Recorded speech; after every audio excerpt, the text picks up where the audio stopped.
Fala aí galera tricolor, tudo bem? Alexander Guimarães no canal Flu na Lata, um canal dedicado à nossa grande paixão, o Fluminense Futebol Clube. É isso aí galera, bom, se você gostar desse vídeo, dá um likezinho, né? Se tiver um amigo tricolor, ou meu que não seja tricolor que goste de futebol, encaminha aí pra ele aí o videozinho se puder inscreva-se aí que a gente agradece aí, valeu? Bom, e sobre assuntos do Fluminense, né? Nesse sábado foi um sábado aí bem recheado do Fluminense, um sábado aí muito movimentado. O Fluminense teve três compromissos, né? Neste sábado agora. O primeiro deles foi pelo Campeonato Carioca Feminino. As meninas disputaram a final contra o Botafogo. Infelizmente perderam 2-0, foi uma pena, né? Porque afinal de contas o Fluminense veio de uma grande vitória contra o Flamengo na quarta-feira, bateu o Flamengo por 2-0, gols da Kailane e da nossa artilheira Letícia, né? Inclusive, vou fazer uma rápida retificação aí. Eu cheguei a dizer no vídeo anterior que essa semifinal com o Flamengo era a semifinal da Taça Guanabara. Não, já era a semifinal do campeonato mesmo. E o Flamengo, que foi o campeão da Taça Guanabara, ganhou todos os jogos, só havia sofrido um gol. O Fluminense foi lá, bateu a equipe rubro-negra na Gávea por 2-0. Você vê como é que foi importante essa vitória do Fluminense, né? Não? E aí animou a gente, coisa e tal, para a partida contra o Botafogo. Mas no Engenhão a gente pensou que ia fazer a festa. O pessoal brinca, né? Torcedor tricolor, que o Engenhão é o nosso salão de festa, né? Já que a gente já comemorou tantos títulos lá. Mas dessa vez não teve festa nossa não, foi do Botafogo mesmo. 2-0 Botafogo, mas de qualquer forma, eu acho que as meninas fizeram uma boa campanha, chegaram à final.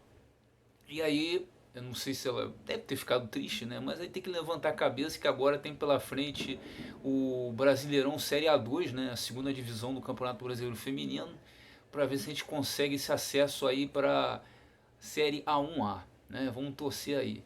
Bom, continuando no futebol feminino, né? À noite, 9h30 da noite, passou até no Sport TV a grande final do Brasileirão Sub-18, né? O Brasileirão Feminino Sub-18. O Fluminense ganhou o primeiro jogo por 2-1. Jogava por um empate nessa segunda partida no Beira-Rio, né? Contra o Internacional.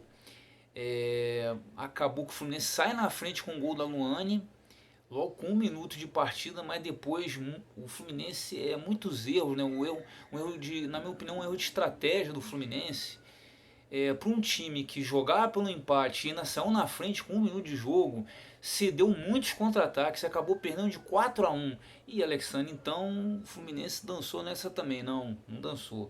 Eu acho até que eu cheguei a explicar no vídeo anterior também, que o regulamento do Brasileiro Feminino Sub-18, o saldo de gols ele não é determinante para critério de desempate, ou seja, o Internacional podia ter ganho de 1-0, 2-1, 3-1, como aconteceu 4-1, 4-0, 5-0, seja o que for, o resultado seria o mesmo, levaria para os pênaltis.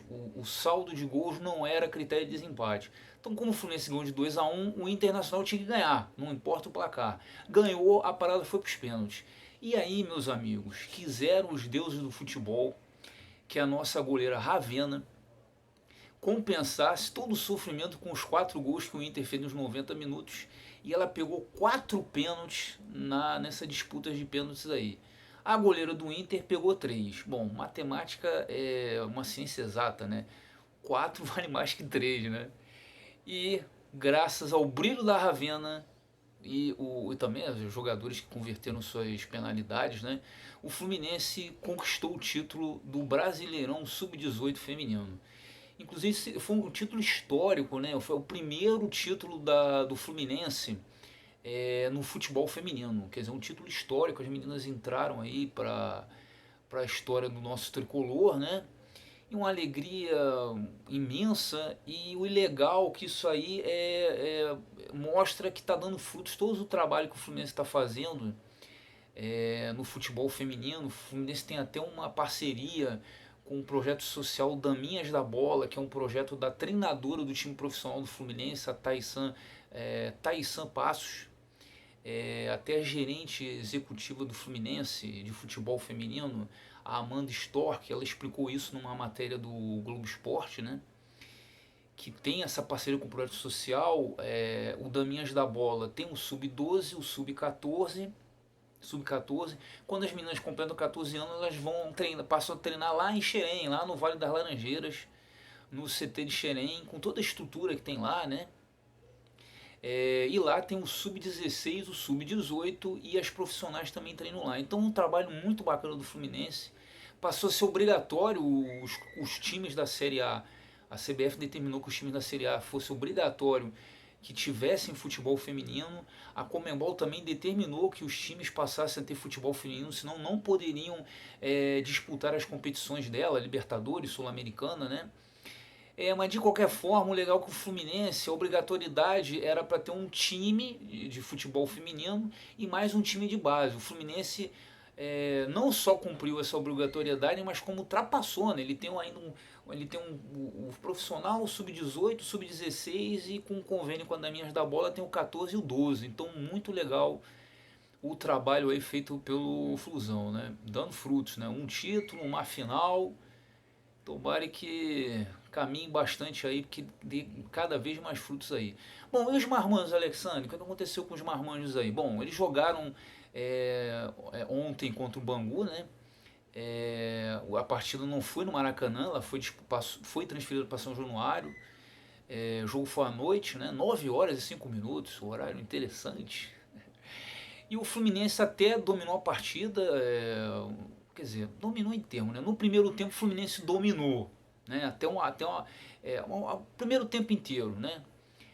Só que pouco finalizou, achei muito poucas finalizações. O Fluminense só foi fazer a primeira finalização só aos 29 minutos com o Michel Araújo. Depois, um lançamento do gancho, o Gabriel Teixeira chegou a finalizar aos 30, 31 minutos. Levou muito tempo para dar uma finalização assim que levasse perigo mesmo para o gol do Bangu, né?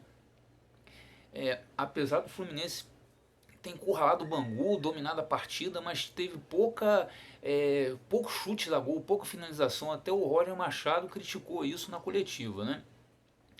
E o que eu achei interessante também nesse jogo, interessante entre aspas, né? Porque o ganso de falso 9 realmente eu acho que não dá muito certo não. Mais uma vez aquela entrevista do Ganso, né, de que ele gostaria de jogar como segundo atacante. Eu acho que ele rende mais como meia ali. De repente ele pode entrar na área, mas vindo ali como meia, acionando, no caso, jogar o Caio Paulista e o Gabriel Teixeira.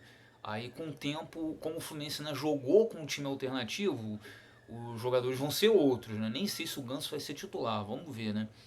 Mas eu acho que ele ali na frente, como 9 ele não rendeu. Eu acho que ele rende mais ali na posição assim de meia mesmo. Pode chegar até para fazer gol. Inclusive o gol foi dele. O Fluminense venceu por 1-0, né? O Caio Paulista fez uma boa jogada. Ele no meio de 3 conseguiu soltar pro Igor Julião. O Igor Julião livre. O Igor Julião, o cara que fez o gol no Fla-Flu, no último Fla-Flu, né? O Igor Julião cruza, o Ganso entra na área, bate e faz o gol do Fluminense, um belo gol. 1-0 Fluminense, foi o placar da partida. Mas uma coisa, o cara tá jogando de meia, de vez em quando entra na área, pode finalizar pro gol e acabou o Ganso fazendo gol. Outra coisa é ele ficar ali de 9 ali, eu acho que não é a parada do Ganso. Nem o Fred tá ficando tão fixo como o 9. A gente viu as partidas que a gente acompanha no Brasileiro, o Fred saía, coisa e tal, senão ele fica encaixotado ali entre os zagueiros e não sai daquilo ali, né? Então eu acho que isso aí é um certo errozinho aí do Roger Machado. Vamos ver o que ele vai fazer nas próximas partidas. Se é que o Ganso vai ser titular. Mas quando o Ganso jogou mais recuado, ele no primeiro tempo foi muito pouco. No segundo tempo, mais recuado, ele jogou melhor, bem melhor, fez o gol inclusive.